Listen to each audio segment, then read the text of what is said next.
Hello and welcome. Today we're diving into a monumental book that attempts to do the near impossible, chronicle 4,000 years of civilization altering history in a single volume.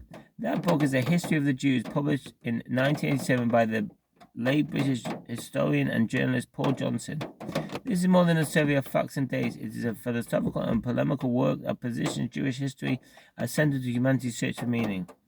The author's driving question. In his prologue, Johnson explicitly outlines his main motivation for writing this 656-page book. He wanted to use Jewish history to re-examine the fundamental question, why are we here on earth? Johnson argued that no other people has insisted as firmly as the Jews that history has a purpose and that humanity has a destiny. He sought to view world history from the highly peculiar angle of vision of a learned and intelligent victim. Believing this perspective, the viewpoint of the oppressed adds a new and revealing dimension to history. This philosophical goal elevates the book from a simple historical record to an exploration of history's ultimate meaning.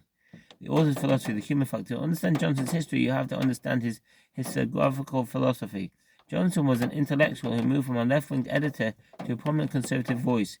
This journey cemented his deep distrust of abstract ideologies and impersonal forces in history. He believed in the human factor, that history is not a deterministic process, but a story of individuals, flawed, creative, reasoning, exceptional. His moral choices shape the world. This perspective perfectly suited to his narrative, allowing him to explain the extraordinary endurance of the Jewish people not through sociology or demographics, but through the sustained moral and intellectual effort of individuals with a single sense of purpose. The unifying thesis, perseverance and purpose. Johnson immediately grounds his grand philosophical claims in a potent, symbolic example, the city of Hebron. He opens the book by noting that whilst numerous empires who once occupied Hebron, Canaanites, Romans, Ottomans, have vanished into time irrevocably, the Jewish people are still in Hebron. This enduring presence is a tangible metaphor for its central thesis, Jewish perseverance.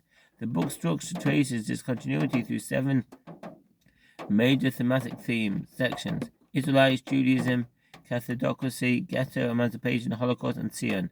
His unifying thesis is that the Jewish vision, which introduced revolutionary concepts like monotheism, the sanctity of life, and universal literacy, became the prototype for many later grand designs for humanity. This is what he credits with shaping Western civilization. Critical reception, narrative versus scholarship. The book has been a massive commercial success, celebrated as a national bestseller, and widely praised by its readers for its accessibility and engaging narrative style. It is often recommended as a very readable, useful introduction to Jewish history.